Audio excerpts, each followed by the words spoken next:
Hi, Suzanne. Welcome to Mentors on the Mic podcast. Thank you so much. Thank you for being here. I'm so excited to speak to you. I haven't talked to you in a bit, so this is great. And I always start with the same question. So, what was your first role in the entertainment industry? My first role. Hmm. So I went to school at Boston University, and at the time, it's actually still, I think, the case. Once I landed on casting through a wonderful professor of mine, led me there. I'd never heard of the profession, and he led me there. And there was Boston casting, who's Angela Perry, and Yes. then CP casting, who's Carolyn Pickman. And they're both still there and still doing wonderful things. So those were my two like internship options in Boston. And I ended up at Boston Casting with Angela working on the game plan starring The Rock. And I like got to drive him around on a golf cart and like it and then just make a bunch of photocopies. Like it was, very true internship. Like they understood I had very few skills.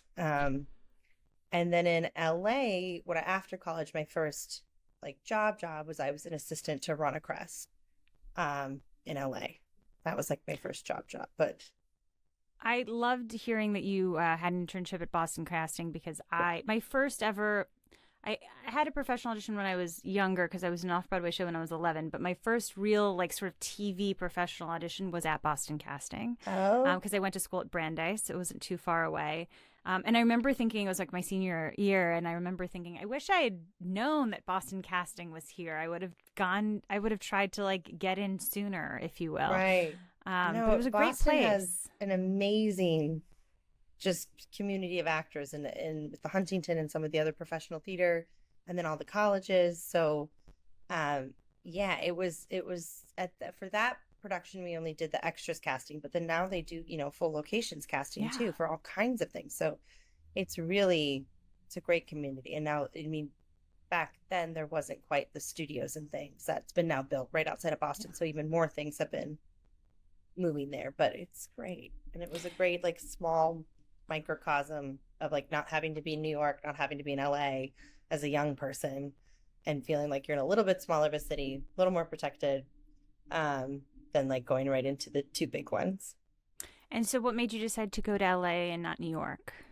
At the time, it's still film and TV, like what everyone was told is you had to go to LA, essentially. Um, and Boston University had an internship program in their abroad program, even though, of course, LA is not abroad, but it was the internship program that you could do your last semester. And in my mind, thought I'd eventually end up in New York long term, which is, of course, what happened. But thought, let me go to LA and see what that's about so that I just can see it and say I've done it and know that I'm making the right choice, that I'd rather be in New York than LA. Um, and then I had an internship for 2 weeks with Rana, and then she called me and she said, I have an assistant position available. Would you like it? And she's like, no, I'm gonna have to train you like crazy because you've never done this. But I think she said something to the effect of like, you seem to have a brain, so I'm happy to train you. I'm like, thank you. I'm glad I've proven that.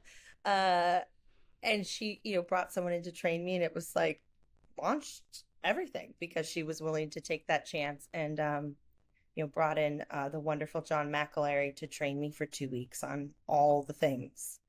Well, what are Um, some of the things? What are some of the things that you needed training on to get from intern to assistant level? a lot of it was at that point the technical stuff that I just didn't have experience yet on all the different programs and softwares and websites that we use. So it's, now it's like Cast It and Breakdown Express and EcoCast.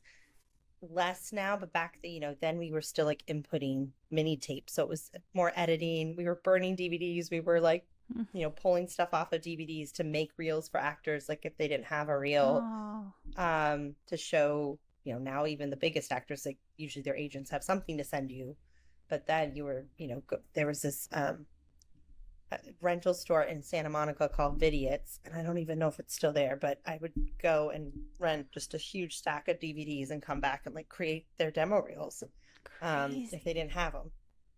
Uh, so that was and then it's just writing emails properly, answering the phones, like behaving yourself in a professional environment. Um, and then starting to really develop your own taste in actors and really knowing what you respond to, what you love about it, and or what you love about an actor and their style, their vibe, their energy, their performances, and just knowing all the actors there are to know. And my husband calls me like a walking, talking IMDb pro page. It's like, it's just kind of alarming sometimes, the things that you can just recall. And then, he loves to try to beat me out, and he'll be like, that was so and so in this movie, and it's usually like kind of a random sci-fi movie I haven't seen, and I'm like, no, I don't think so, I don't think that's them. I'm like, no, it was. And then sometimes he's right and he gloats for days, and then sometimes I'm like, no, that's not, but yeah, those are the biggies. And so when you're starting to develop that, you're starting to develop your taste and your vibe and your style for actors, how does that come about? Like, how do you start essentially creating a Rolodex, a mental Rolodex of the people that you like and the people that maybe show up consistently? For me, it was a lot of watching my mentors, because it's not something I had thought a ton about, frankly, of like, what do I think? Like, when you're a young person, you're so focused on filling the functionary role that you've been asked to do. Yeah. And it wasn't until later, I mean, Rana certainly, and then some of my early Laura Kennedy and Amanda Mackey, like, they were always very encouraging to like start thinking about it, but like on the day-to-day job, that wasn't my role yet. It's almost like you didn't have time to do the creative thinking because you were doing so many of the functionary things. Yeah. So it really took some, pretty people I respected greatly turning to me and saying, well, what do you think? And then for me to take that seriously of like, oh, I'm starting to get at a level where people are actually going to ask me. And thank goodness I'd been doing all the mental work for so many years that it was all there. It just like, I didn't feel like I had permission to share until I was asked directly.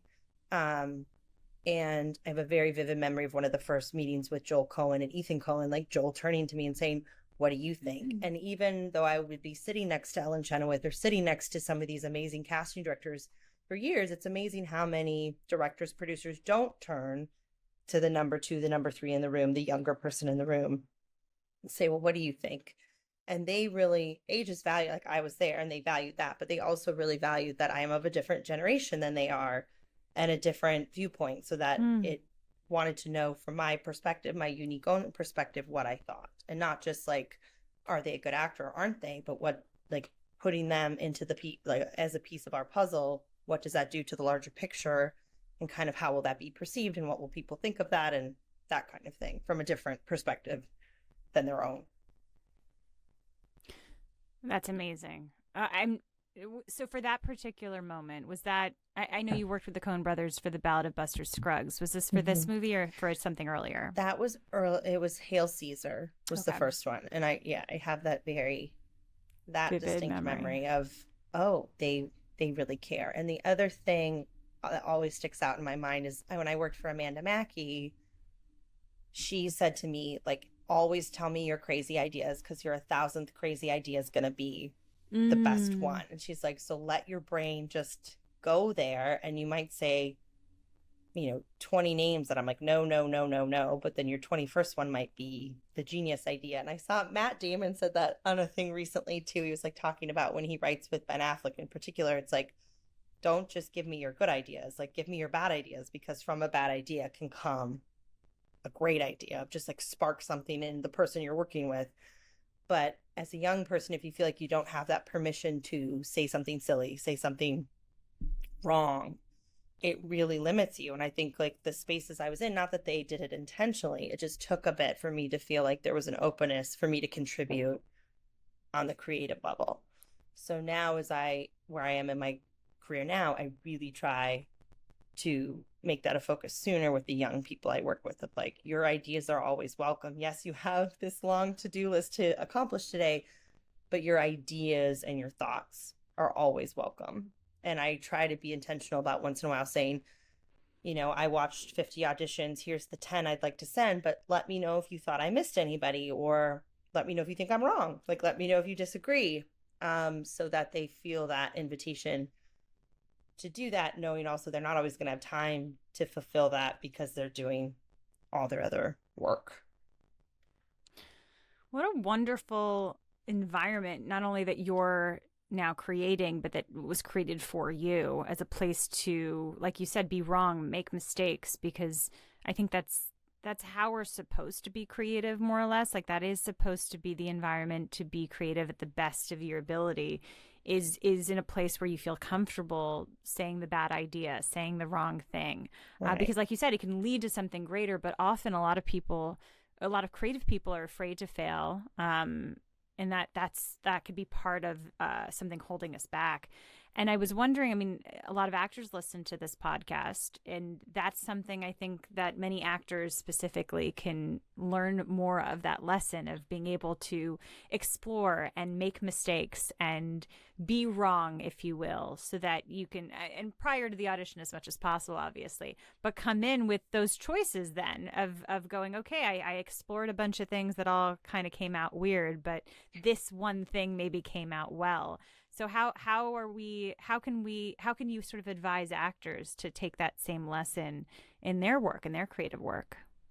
I think too, like in a creative space, like you can't really be wrong. You can be, it might not be a fit for what the creative department sees it to be, but it's not necessarily wrong. So it's, and I try, like if an actor comes into an audition and they have some fun, like questions up off the top that they've just not been able to work out because sometimes we give them very limited information. But I think even with limited information, they have an instinct. And I prefer we like do it once with their instinct. And oftentimes, more often than not, it's very close or right on.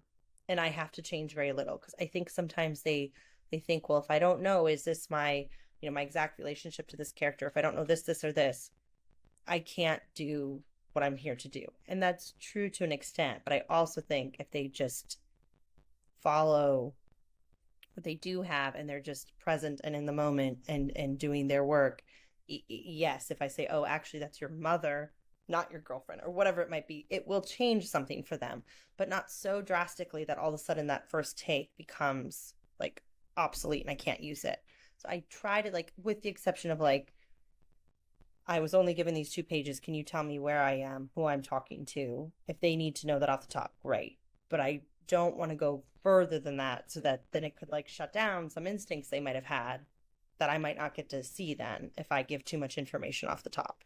And then I use like the first take as okay, that's our square one. Now let's like build on it together. And again, oftentimes I have to change very little because the instinct is so good. And so that, I guess, and is like, and for some people they say, well, you have to develop an instinct. It's like, no, you don't have to develop it. You have to get rid of whatever's been put on top of it to just get back to it. Like the instincts are always there. It's just whatever's been layered on top.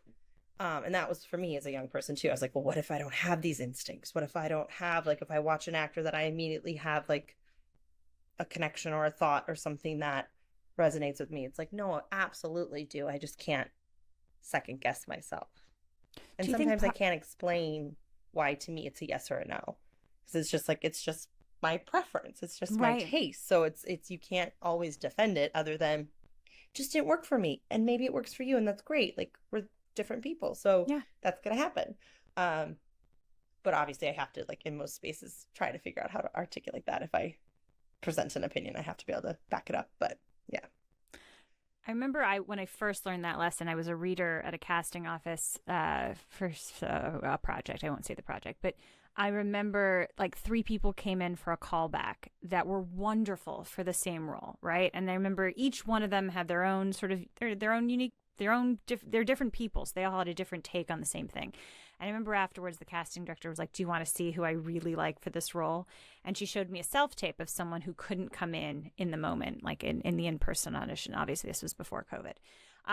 And she was like, I just really like her performance. And I remember thinking, this is so subjective because it's good. It's a good performance. And it was very different. It was a very different sort of feel and vibe than the others.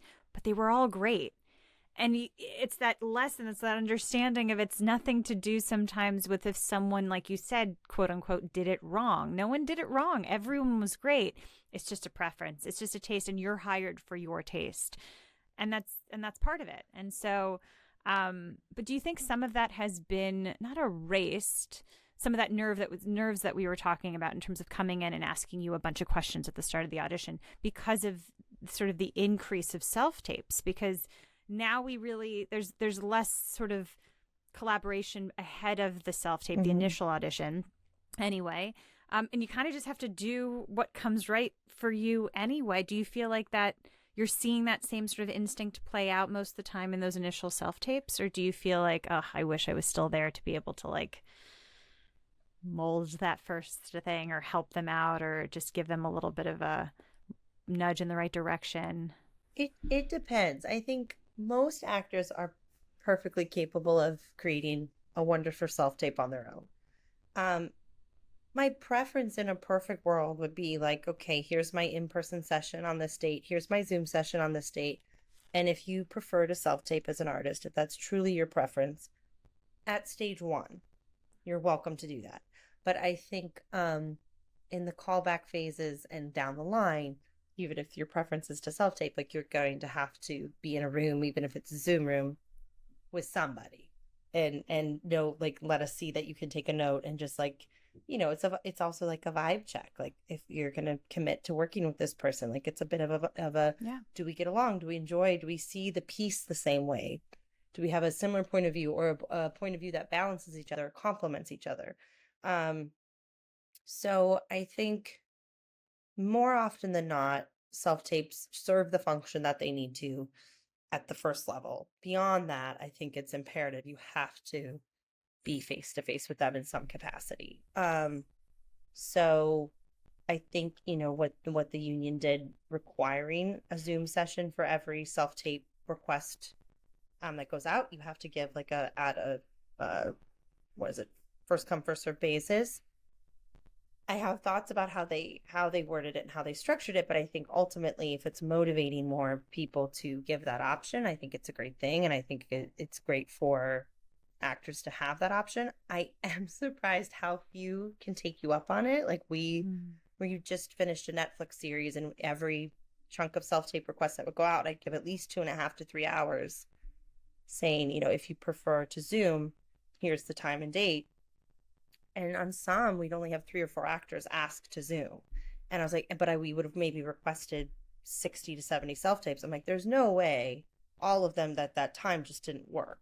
Like, they're just choosing to self-tape, which is fine. But I would say, if you have the opportunity to say hello to the casting people and to make that connection and to say hello and to work on it a bit, get a bit more information, get a note, do it a few times, I would think as an actor, like, always choose that if you can.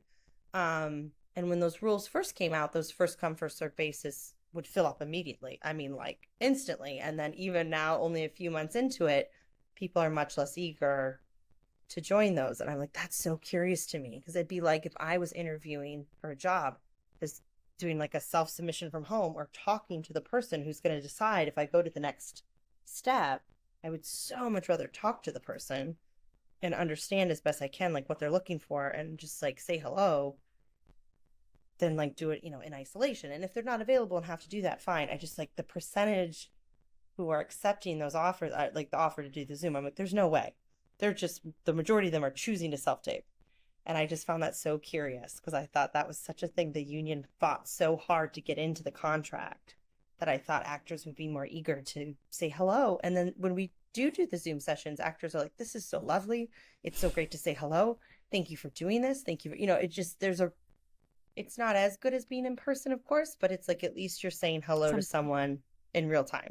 Yeah. Versus being alone in your apartment, you know, doing your tapes. Yeah, exactly. I mean, I think the instinct sometimes to do, I think I prefer Zoom over self-tape, but I think the instinct can also come from, with Zoom, there's like sometimes a potential for a lag. Like you wonder if like they will be compromised because the line's not coming to you at the exact moment, and then all of a sudden this happens. And I'm hearing something in the background. It's some drilling next door. Oh, okay. That's what it is. Sorry. Or where you go.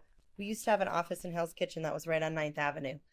And so you could just hear it in the background, like all day long. So I'm like, you know, It must be really, you must have developed almost like the ability to like really hone in on the performance and try to like, Oh yeah, you don't even yeah, notice it. yeah. Yeah. So my next question is sort of having to do with like the span of sort of your career. You've gone back and forth a couple times to New York and LA as well, right? I think a few Yes. years ago you were back in LA for a bit. Is that Yes. just per project? Is it based on a preference of where you want to live? How do you go back and how do you choose to go back and forth, and what sort of dictates that? So I moved to New York in 2012, and I've never actually like left residency since.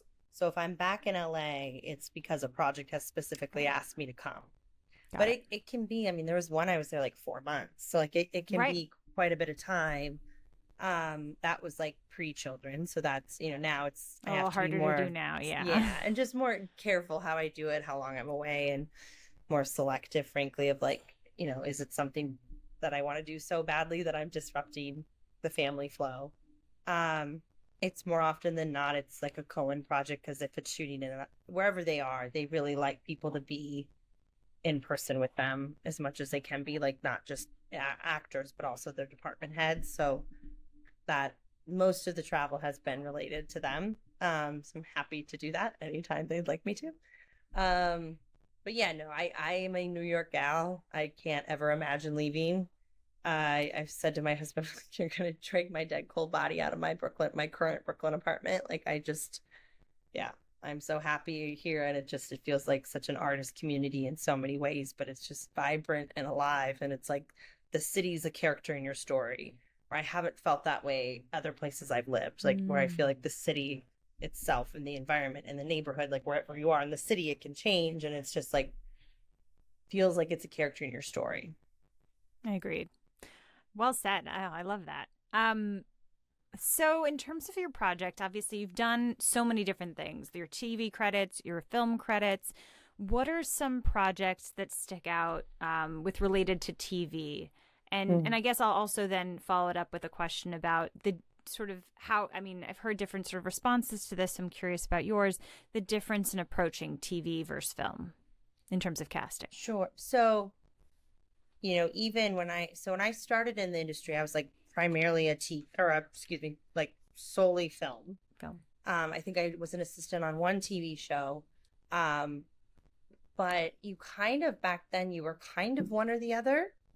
And like even now working with Ellen Chenoweth for 11 years, like she still says, well, I'm a film gal, and we have done TV, of course, but it's like it changed so drastically. And I think even if you're slightly younger than I am, like you forget how drastic that change was and how what TV used to be and just the jobs available for actors and creatives of any kind in TV versus film. And now it's like there really isn't a different approach other than in terms of creative sense, but certainly in terms of how you book an actor and how you pay an actor and how you do their contracts and like who might be willing Time. to do certain things, or if they have options involved with TV, like if they have other season options, which it still exists in film, but only for like the major blockbuster big movies that you might have like a sequel, non-sequel option, but that's like at the high studio level, which is I frankly just not many people work in that much anymore, and I haven't worked in like a big studio movie in a while because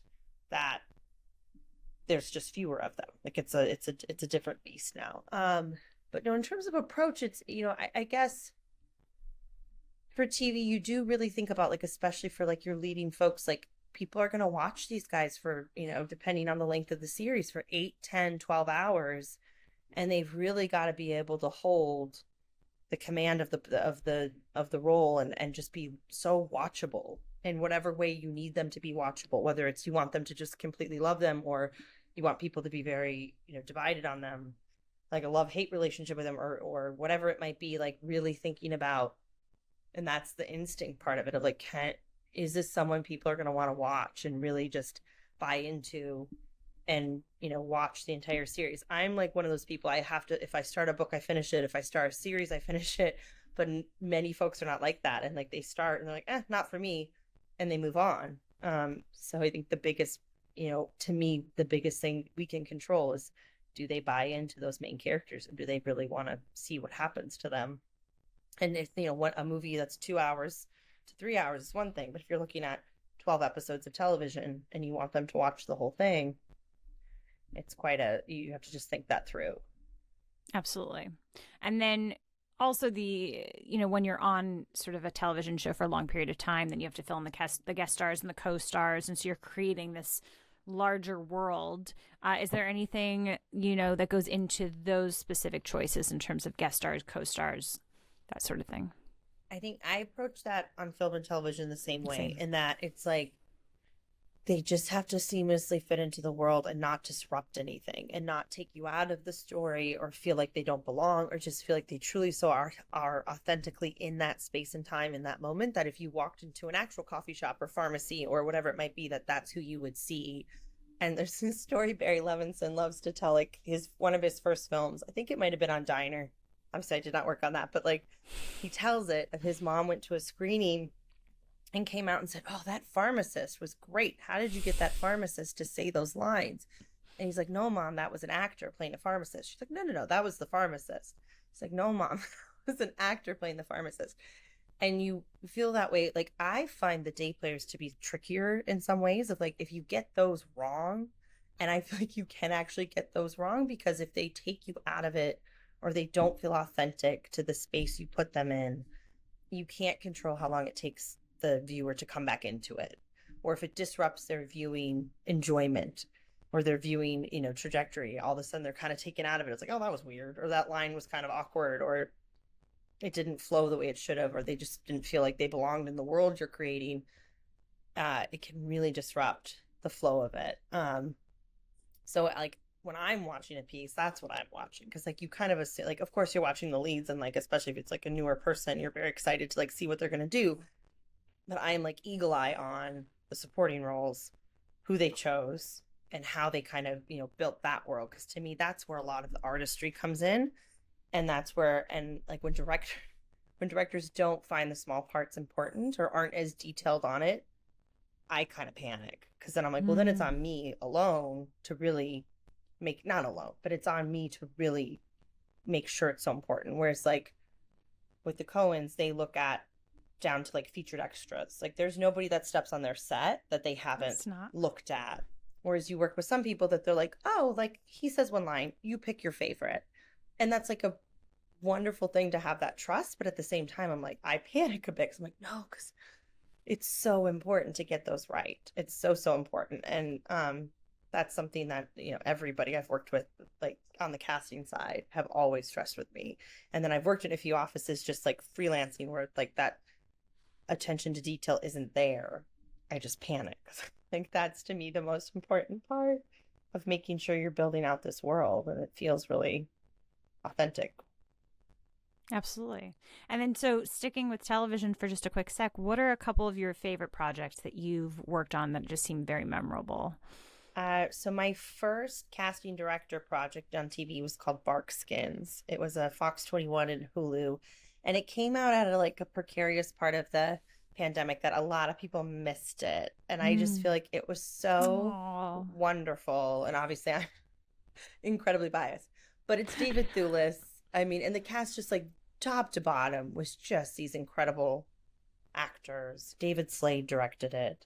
And I feel and then I still randomly get notes of oh my gosh, I just found this series. It's so wonderful. And it's just it did feel like it kind of got missed because we were all dealing with just timing and the craziness of what was going on in our world. Yeah. But there was a section where if it came out, if they, not people did this on purpose, but if it was timed right within the pandemic, everybody watched it because we were all home and had the ability to do that. But it came out at a time where people were, I think, were still panicked, and it was less.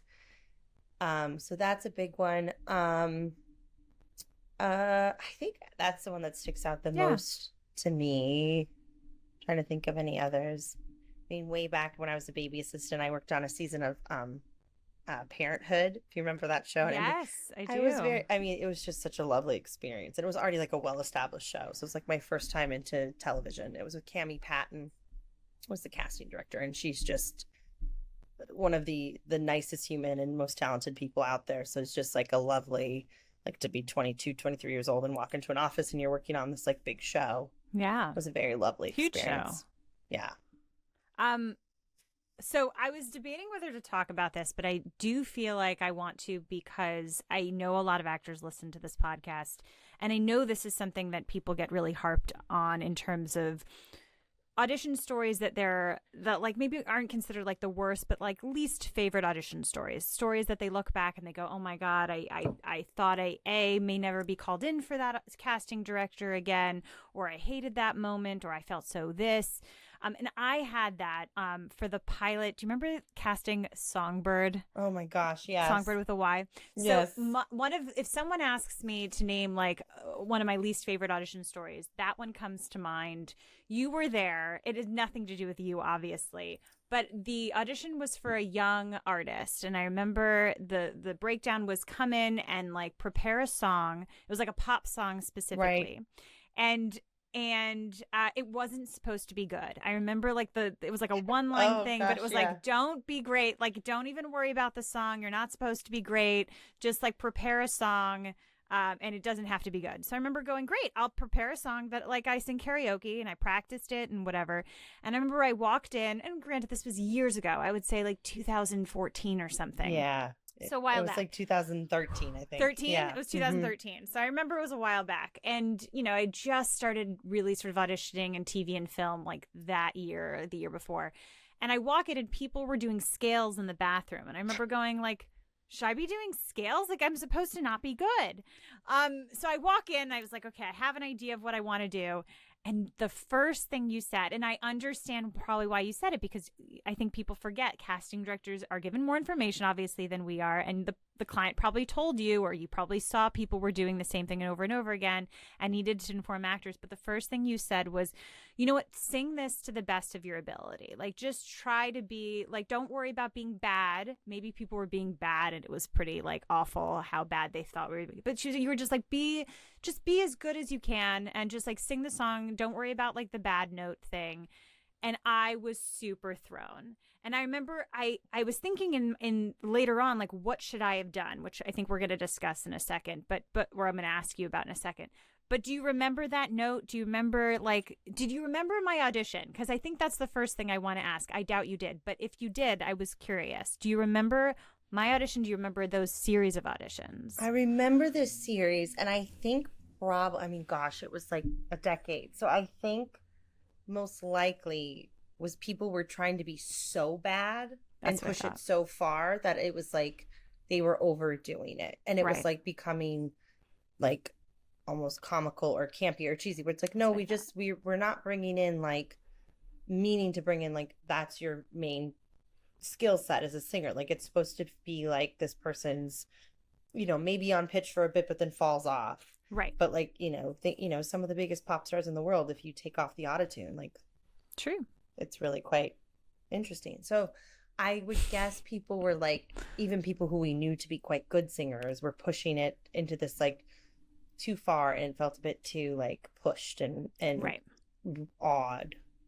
I don't remember though specifically why we would have given that note, but I think in that moment what I would have, and now that, I mean, again, I think that was my second associate job, so that was like, that was a long time ago. Wow. If I were me today, I'd say, with that idea, take a minute, go do your thing, reset, and come back when you're ready. Which is what I told myself I'll do next. Like, I told myself at the time. But I probably didn't have the maturity to know to tell you that. And then that's where the, actors, the confidence comes in of like, that just scrambled my brain. I need to step out and come back. And I think most folks, particularly casting folks, are going to say, absolutely, take your moment. And the rare a-hole might be like, no, just go. Just go. Unless there was something about that we wanted.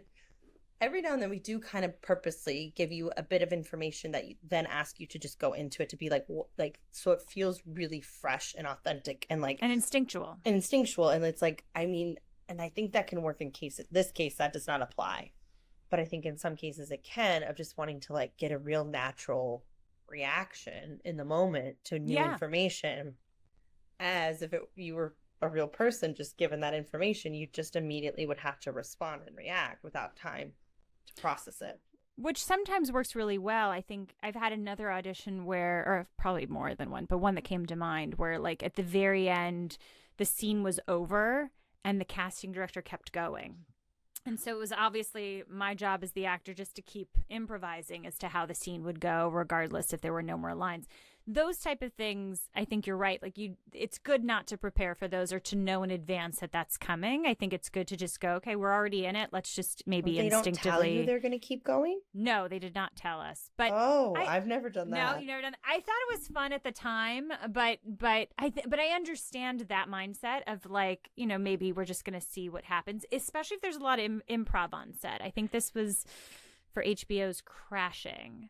Okay. So perhaps it was like, we just need to know that they're going to be on, you know, that was the sort of skill that they wanted to make sure we had. But I do remember walking out of that feeling like, oh God, that was terrible. Like, and I know, and the reason why I bring this up, I remember the instinct also being, I don't think Suzanne's ever going to call me in again. Like, that's how bad it was. No. And of course you did, that's not the point. But I want people to hear that even in those type of stories where you feel like that was the worst I could have done, it's not, no one's going to remember it 10 years later. Here we go.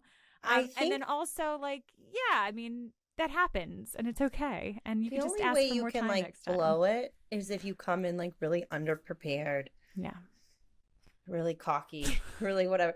Or, like, you know, I am thrown, and, like, obviously we do this less now. If, like, an actor comes in with a really strong viewpoint and they do the scene and I'm like, that's great. Here's how the director's thinking of it. And I'm going to show take one because I think it was great. But I want to do a take two with this in mind and try to it might really take them a different direction, quite different than what they prepared. And if they're so stuck on what they prepared and how they saw it, that they're not willing or not able, usually they're not willing. It's not that they're not able. They're not willing to kind of take that new direction. That's a big red flag. So, like, are you going to say that to so-and-so director on the set? Like, no, I see the scene this way, and I'm only willing to do it this way. Yeah. That's a red flag. And then if they come in underprepared, you know, not meaning you have to be fully off book, but just that you've clearly thought about the material, done your homework as best you can. And I see that more on the small parts. It's like they'll be doing one or two lines, but they're not saying the line quite correctly. And I'm like, well, no, it's actually this. And you see the look on their face of, like, well, does it matter? It's such a small, and it's like, it actually does. And it matters, you know, the writer wrote it that way. And most likely they're a very talented, gifted human. And, like, we just want to be respectful of, you know, how they wrote it. And I always, though, it concerns me too. It's like, well, you didn't memorize 2 lines. So what does that mean, you know, just in a larger picture of things? So it's not the scenes, like when people are given 3-4+ pages. Those are generally, they're pretty prepared unless something crazy's happened, and then hopefully they've asked to, like, reschedule if they can't come in feeling like they've fully prepared themselves. It's usually the small roles that they look at it 20 minutes before, 10 minutes before, and they're like, oh, I can do this. And you're like, well, but you did. There's some work that needs to, like you said, it's harder sometimes to cast those roles than it is to cast the other roles, because like you said, you want them to fit the world. You need them to look like the pharmacist or sound like a pharmacist. So work needs to be put into that as well. Yes. And just, you know, memorize correctly. And not that you have to be off, but, like, you can check your page, of course, but just, like, but it's astounding to me when I say, oh, actually the line's this. When I get pushback, I'm like, no, but, like, you and I are both looking at the same page. Like, the line is this. You've heard it a million times. Yes. You know, like, yes. People forget, like, they're coming in over and over and over. You're seeing the same lines. You're going to know it. It's so funny.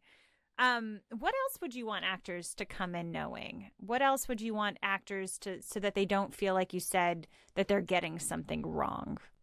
I think they should come in knowing, like, we are, like, in their corner and really view ourselves as, like, you know, I kind of used to rank, like, my responsibilities as a casting director. And I really, you know, I think the responsibility first and foremost has to be to the piece and what you're working on and the creative vision that you're servicing. But then the second, really close under that, or maybe 1B, is the advocating for the actors and just, like, and understanding that we are in the business of human beings. We are in the business of people.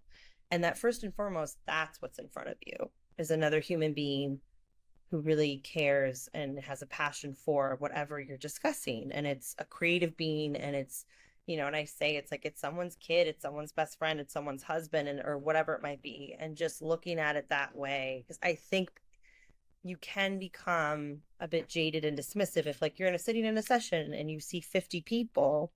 It can get exhausting and it can feel repetitive, it can be tiring, but it's like, but that 50th person deserves just as much of your energy and attention as the first one did, or the middle one, or the one that you just finished lunch and like now you're in your little bit of your food coma, like whatever it might be. Like you have to give that same energy and respect to like the work and time that they put in before they came in. And other departments deal with clothing, or they deal with the craftsmen or whatever it might be. They're dealing with materials, and our materials are humans, and that just has to be handled with such care and respect, and wanting people to come in and do their absolute best work, if for no other reason than it makes our jobs and lives better if they come in and do their best work, because they're going to have the best shot at getting the job if they do their best work. And ultimately our goal is to put someone into that role, but you have to create an environment for people to do their best work. And that is the one thing, like, and it's been many years, because now that I've been with Ellen as long as I have, like, she just very naturally with who she is creates a very chill, relaxed, warm environment for actors that, but in some other offices I've seen, it's like, okay, come in, okay, stand there, okay, go. And it's just so like, just doesn't lacking warmth, lacking. Yeah, and just acknowledging like that there's a person in front of you. Yeah. And that person, has like their thing to bring into this, and immediately giving the people that space to, feel comfortable enough to do their best work. And I worked for an office, I won't say who, early in my career. And I was given a very unique responsibility as an assistant, that I was reading a couple of roles completely on my own. But this casting director was known for being a bit tough, and you could feel the energy in the waiting room of like tension and stress. And the day before this like very big audition, I had like tripped over a light stand. So I'd like not broken my foot, but like pretty badly, that I was wearing slippers, because it was like I had it all taped and I couldn't fit my foot into a shoe. And so I was having someone else go out and get the actors, and I just would stay seated. So as soon as the actor came in, I would immediately say, I'm so sorry, I'm not getting up to greet you properly. Like I hurt my foot yesterday and it's like very swollen and bruised. But I'm so happy you're here. And you would see just all the tension, like you'd see it fall off them, because they immediately knew, like, I was acknowledging I wasn't standing up to greet you. I'm letting you know this personal, painful thing happened to me yesterday.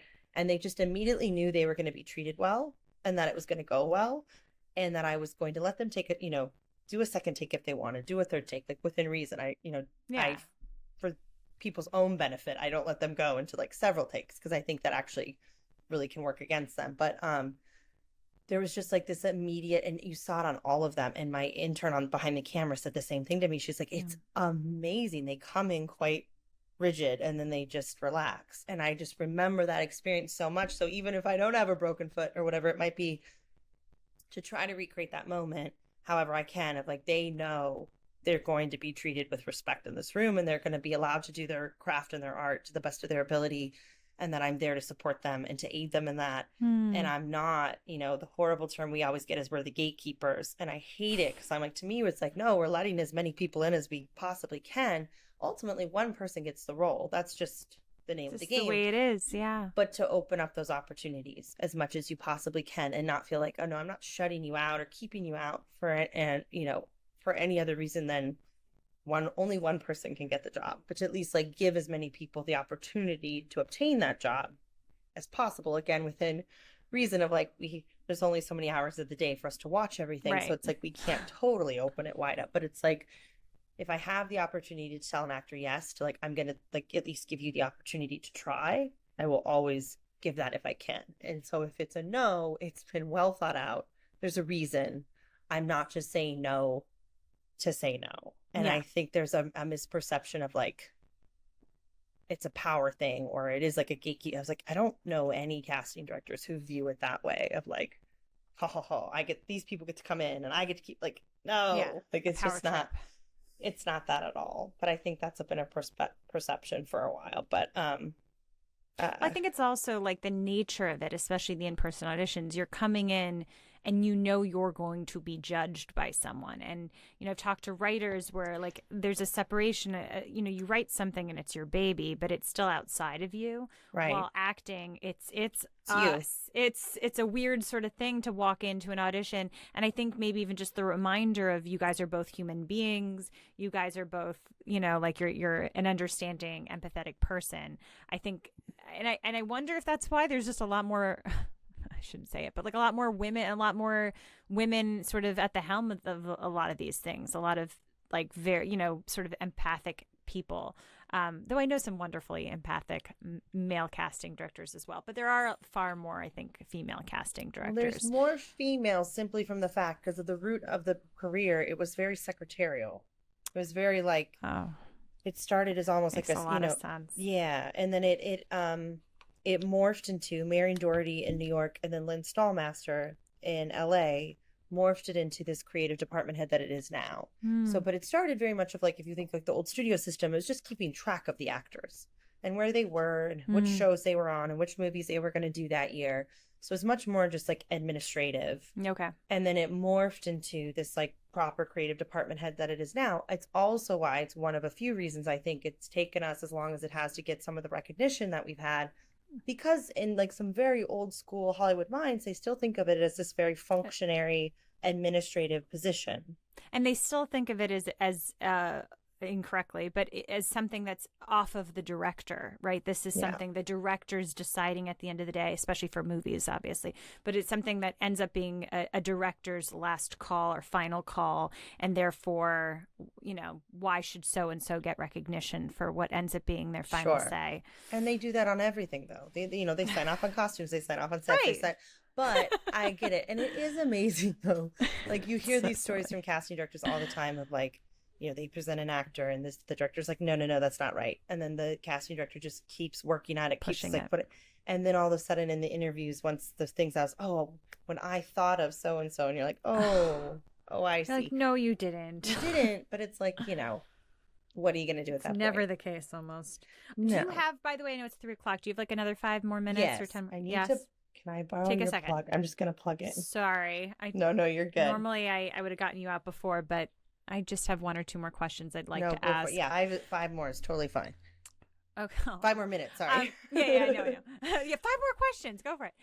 So I wanted to just touch really quickly on past lives. So there is, so SAG-AFTRA Foundation, we were talking about this before the interview, moderated a wonderful panel that you were on called like Casting Directors for Best Picture nominees. Mm-hmm. And you were featured. It was a great, I highly recommend, maybe I'll even put a link in the show notes to that particular panel. But you talked a little bit about the daunting processes of the casting past lives, and I just wanted you to touch on it just a little bit about specifically you and Ellen Chenoweth and how you got involved in past lives, and then maybe a little bit about auditioning with regards to like the time difference and COVID. And I thought that was a really interesting explanation of the whole thing of such a wonderful movie. So how'd you get involved in that originally? How'd you both sort of... So the original producer who later left the project had worked with Ellen for many years. And so that was the original introduction to Celine. And then we just stayed on it through many, many iterations of it, of before COVID, during COVID, and after, once a lot of the restrictions lifted. So it, in a way, it was definitely unique because of COVID, but also many of the actors were in South Korea, so we would have been doing it over the computer anyway.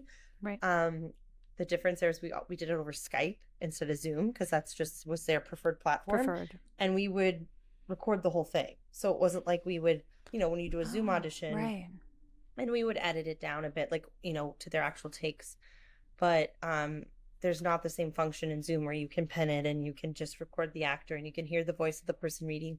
But it would literally be just like recording an entire conversation, sometimes an hour and a half to 2 hours long, and then going back and like either saying to whoever, look at this, and this. And so it was, the time difference is significant. So it would be, we'd start at like midnight, or we'd start maybe at 10 o'clock if like some actors were willing to do it quite early. Their time, and then we'd go till 1 or 2, and we would do it over several days, so we weren't sitting in, because Yeah. they could go for 2 hours, because it was like people we really knew Celine was very interested in. It wasn't just you know, we went very wide to begin with, like saw hundreds of artists. But once we knew Celine was interested, then it was fewer people, so we didn't have to, we weren't doing this with like dozens and dozens of folks, but we were doing it with a very select group. And it was like fascinating and exhausting, but just like wonderful. You'd be in your apartment, like trying to be quiet as a mouse, like doing these things late at night. And she had this wonderful idea of really trying, artists and poets and writers, and not necessarily conventional actors, so to speak. So we were really, introducing a lot of people to the auditioning process for the first time. And, walking them through it, and then maybe they go tape on their own and come back and send it. But it was, people who had never auditioned or never acted. And if they were in New York, luckily at the beginning of the process before COVID, they'd just come into our office and we'd be able to sit with them and really walk them through it, which was great to be able to do it in person. But a lot of it was over the computer or over the phone, like talking them through it and then letting them try it on their own and then giving notes. And because Zoom had just not developed in the same way then. Now, we just have them do it. It'd be a much easier process, but none of that had been developed quite yet. Yeah, it seemed like a lot. It was interesting to even visualize you having to do like midnight sessions or 1 a.m. sessions, especially with like a family, and it's a lot, and admirable. And considering it was a well cast film, you could tell a lot went into all those choices, and especially it being in Korea, and you have all these different things to consider. And I know that there was also COVID, which was a huge factor. So, but it was a beautiful movie, and I'm hoping that you've loved the recognition from it, and hope you guys get to work together again on another project. And no, it was one of the best processes for sure that I've ever gone through, and and it premiered at Sundance last year. So it's like we've had, now more than a year. So we've had like an entire year to kind of celebrate this little film that, I was a part of it for 3+ years. I mean, Celine, it's been a part of it for so much longer than that.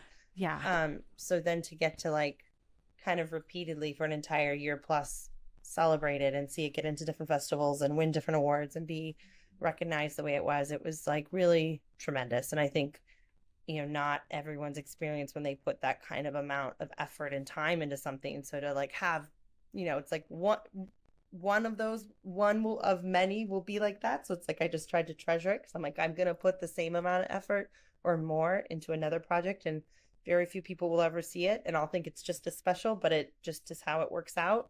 Yeah. So to have one be that recognized for as long as it was great.